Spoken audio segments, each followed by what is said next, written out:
When quickly, right? Okay, obviously, we want to talk about what is trending on social media, which is the coup what happened in Niger, right? It's in Niger, right? Niger. Yeah. We've seen Nigeria's Tinubu and Senegal's Macky Sall. They said they want to send ECOWAS soldiers, deploy their soldiers to New Dem Niger. Put them to reinstate. Yes, understand nga. But what am I saying is, can the black people when will the black man be wise and, emancipate himself from mental slavery? Because at the end of the day, why would France or why would the Western world, manipulate you into fighting your own black brothers? Understand nga? Because gone are the days where tubaab yi dañ daan intimidate black people or dañ daan ñëw fii nii oppress ñu jël suñ naka lañ ko doyee sax raw materials yi jël everything that we have, but we have seen ne léegi we have naka lañ ko doyee sax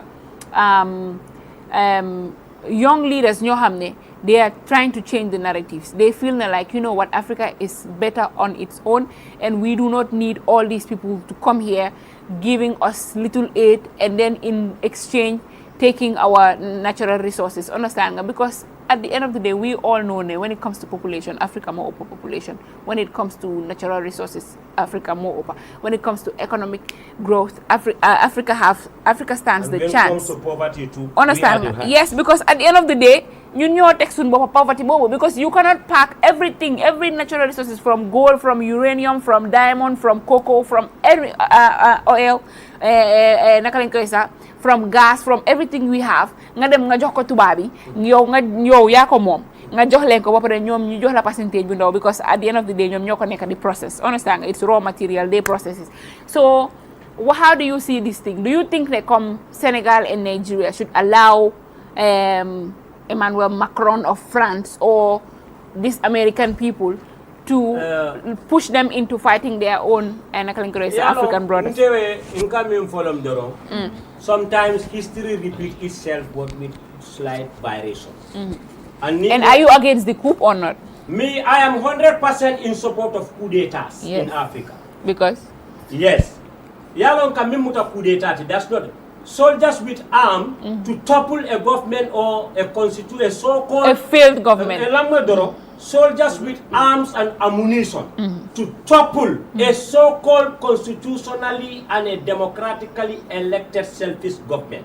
You call them coup d'etats. That's not coup d'etat. You know what is coup d'etat? Coup d'etat is a French word, coup d'etat.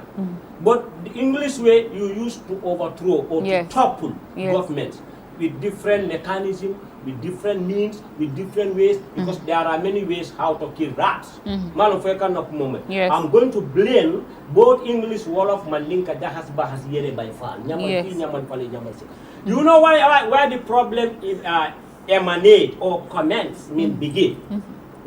You cannot be a president or become a president because of corruption, greed, selfishness, self-centered. You want to change the will of the people and the mandate of the people that is stipulated in the constitution, the two terms. Yes. Is that not a coup d'etat? Yes, it is. They cannot, let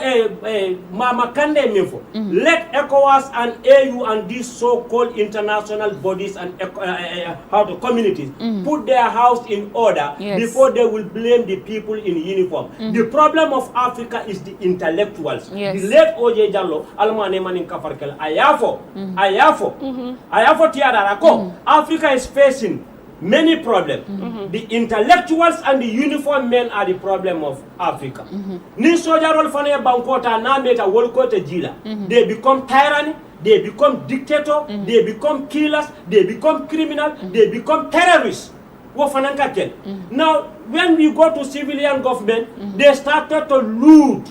They started to do corruption. They started to do favoritism and nepotism. Now, why coup d'etats will not be in place?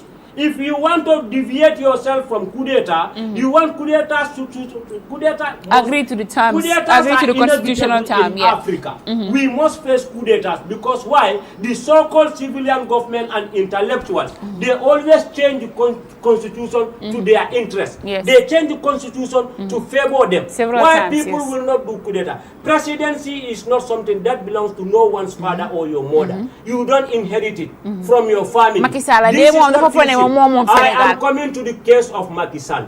Macky Sall is having more than ECOWAS problem. Yes. Right now, Niger is not their problem. What Macky is facing, thousands of people in Senegal, they are dying in the street. Yes. What Macky Sall is doing in this country, this Senegal or Gambia, is hypocrisy. Yes.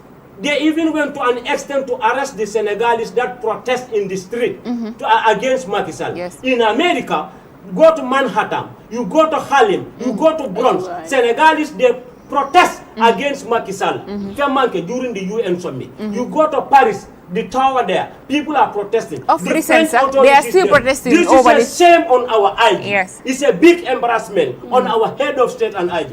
Now, where is the human right? The whole world, the whole international community, they are watching Gambians. You are arresting the Senegalese protesting against their president.